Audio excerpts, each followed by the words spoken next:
তখন তো আমরা আমাদের দোষ দিই দ্বিগুণ কেন কথা বলতে এগুলো সামারিটা হলো আপনাদের যাতে বয়স রিল্যাক্স করে আপনাদের একটা বিশেষ বিবৃতি দিতে পারি বিশেষ হ্যাঁ বলুন বলো এখন আপনি বয়স তো শিডিউল করেন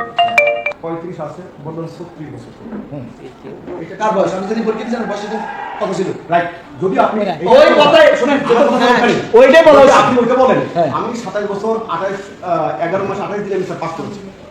তাহলে স্যার আরে বাবা আপনার কথা না শুরু করা আমরা ওইখানে বলছি যেদিন উনি পরীক্ষা অংশগ্রহণ করছেন কারণ আমরা যত পরীক্ষার বিবৃতি কথা লিখি নাই আমরা বলছি 35 যেহেতু এটা কোর্টে বলে ফেলছে এটা তো আপিল বিভাগের রায় রিভিউর রায় এটা তো আমরা পাল্টাতে পারবো না যে কাজটা করা যেতে পারে তাদের ক্ষেত্রে 35 ঠিক থাকলো সার্টিফিকেট 3 ঠিক থাকলো সেটা কোথায় যাবে যেদিন তিনি পরীক্ষা দিচ্ছেন সেদিন যদি তার ভাই আমাদের এই কপিটি কি আমাদের আছে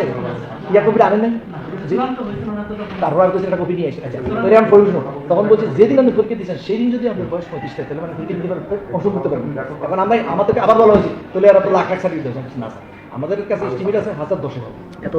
আচ্ছা ধরিলাম শুনেন আমি যখন এই দুই স্যারেও বলছি তার লাস্ট টাইম এর মধ্যে সবচেয়ে শুরু করবো আমি একজন হলো এডিস চাকরি আরও এডিস সাথে আমি এলাম জয়েন চাকরি আমি বলছি স্যার একটা কথা আপনাদের পক্ষে বলছি এটা আছে রেকর্ড করে নেই সমস্যা আছে বলছি স্যার এরা কেন বলছে যে কত